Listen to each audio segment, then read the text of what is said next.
Hey guys, I'm just making this video because there are a lot of ear stretching and ear care videos out there that are not that great. Um, Most of them are not good advice, they're not healthy for your ears, and I think it's important for people who want to stretch their ears to have um, a healthy way of doing it. So, the first thing I want to talk about is tapers. Um, Tapers can be a useful tool, but most of the time people don't use them correctly. When you use a taper, your ear needs to be really ready for the stretch. Um, I guess the biggest thing that I can say about stretching in general is if it hurts, you're doing it wrong. I think a lot of people assume that it's supposed to hurt because you're stretching your ear and it would just be natural for it to hurt, but that's really not the case. If it hurts, it means you're probably tearing your ear. Even if it's not bleeding, you could still be tearing it. It could still be causing scar tissue, and it could still cause a blowout. So what I like to do is advise everyone to do the taping method. Definitely tape. It's a lot slower, but it's going to be a lot better for your ears in the long run. So basically, in order to do the taping method, you need to go to your hardware store, pick up some plumber's tape. Mine looks like this. It's Teflon is what it is, and it comes on like a little spool. So you're just gonna take a length of tape. I already cut mine, and you're gonna carefully wrap it around your jewelry.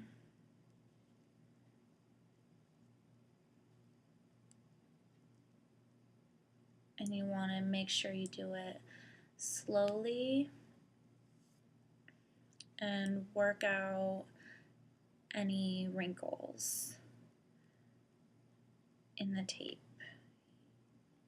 Usually once you've been taping for a while, you kind of get the hang of it and you can do it more quickly. So once you have your tape on, you need to oil your ears, massage them. What the massaging does is it helps loosen up your skin, kind of gets it ready for the stretch. The oil obviously is like acts as a lubricant and it keeps your skin moisturized. A lot of people find that when they wrap after a shower, it helps because the heat and the humidity helps your skin, stretch better. So you're gonna obviously put your jewelry in your ear. One thing you need to know about Teflon tape is that it's gonna soak up your oil after a while. If you are the kind of person that wraps your jewelry and then leaves it for a while, then you might need to replace it because it just starts getting kind of icky. When you're actively stretching, it's a good idea to leave your jewelry in at night. I think some people will advise you to take your jewelry out at night. I think this is mostly just for comfort. It is possible to find jewelry that is comfortable to sleep in, but when you take your jewelry out at night, your skin retracts and it tightens up, and you kind of lose all of your stretch, and it's counterproductive. So I think it's a good idea to leave it in at night, and that way they're nice and loose. When you take them out when you shower, obviously make sure your ears are dry before you put your jewelry back in, and you shouldn't have any problems. Okay, so the different materials, I think everybody knows: glass, stainless steel, wood, and acrylic, for the most part, and stone. Glass and stainless steel are definitely the best to heal on. Glass, I think, in my opinion, is a little better than stainless steel, but it could just be my preference. You definitely don't want to heal on wood or acrylic or stone jewelry. Um, Wooden jewelry is very, very porous, which is a good thing when your lobes are healed. But when your lobes are not healed and they're still putting out toxins and, oozing or whatever they're doing, extra dead skin, any lymph that they may produce, the wood soaks all that up and it never lets it go. So what you're doing is ruining your jewelry basically, because what your wood's going to do is hold all of that gross crap and just keep it in your ears and in the jewelry. So you really just want to use wood when your ears are fully healed. Same thing with acrylic, except acrylic acts differently. It doesn't soak it up, but the kind of pores that acrylic, and this goes for stone as well. Different kinds of stone have different like levels of porosity, but it's pretty much all the same in terms of trapping bacteria, anything that your body is putting out, and just like holding it in your skin. The other thing about acrylic is that it's okay to wear it, but I wouldn't wear it all the time. Not only because of, what I just talked about, but because it's plastic. I mean, it's chemicals and oil, and you don't want to keep that in your skin all the time. Okay, so a lot of people I've noticed nowadays when they stretch, they have blowouts. I think the easiest way to avoid a blowout is to know how you get one. A blowout happens when there is too much pressure on the inside of your piercing, which is called a fistula. And your fistula will deform and twist and push itself out, usually the backside of your piercing. The easiest way to avoid a blowout is don't stretch too fast.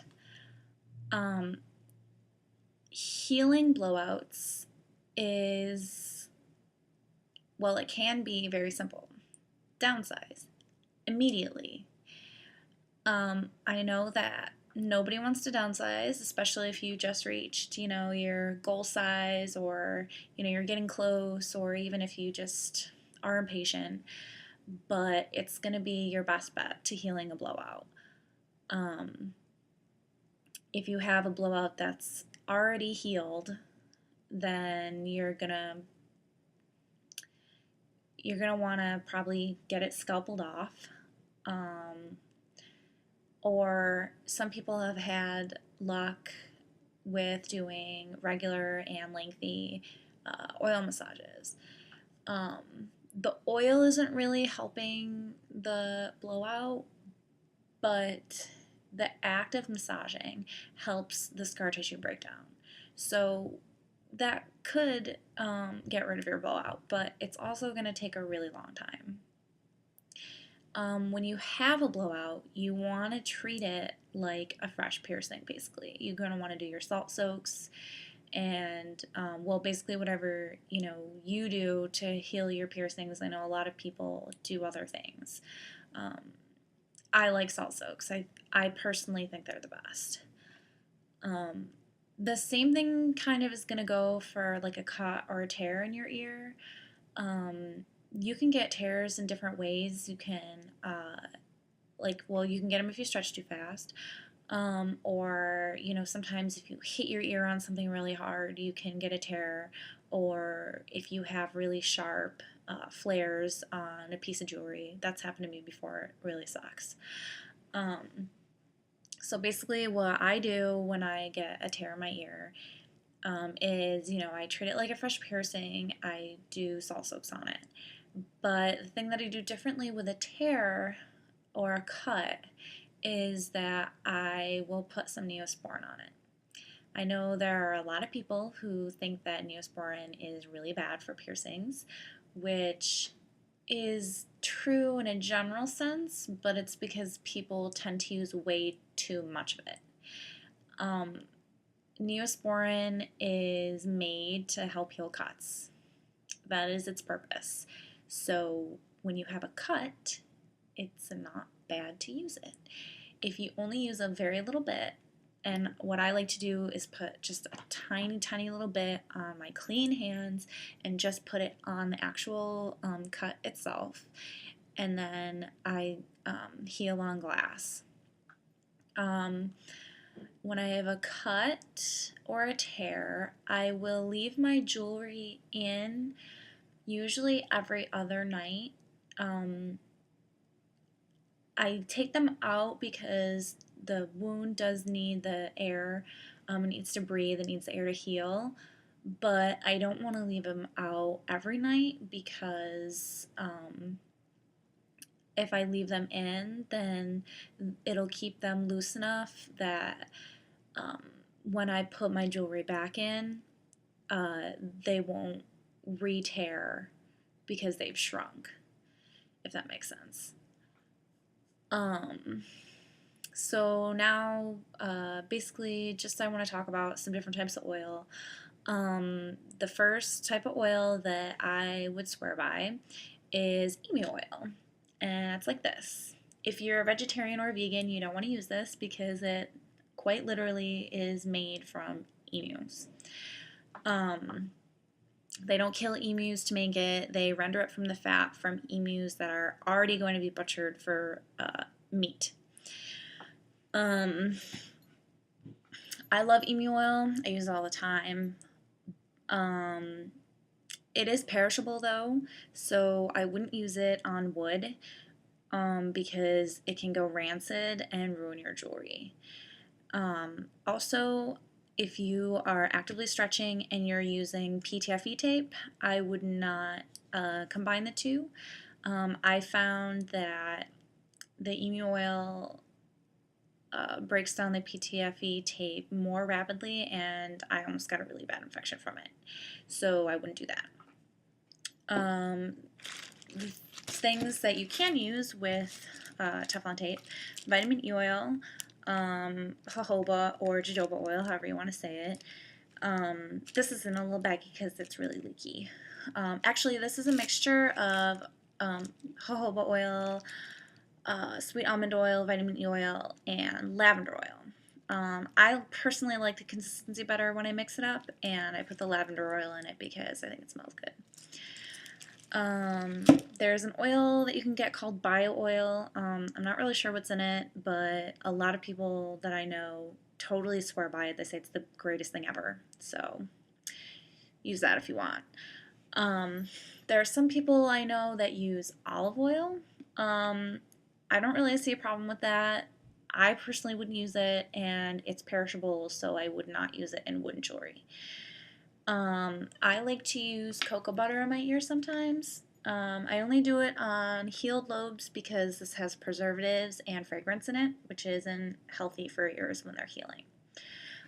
Which brings me to my last point, which is I've noticed that a lot of stretching videos instruct you to use lotions such as Lubriderm, which is not a good idea because there's a lot of chemicals in lotions. Usually lotions like that have glycerin in it, they have fragrances.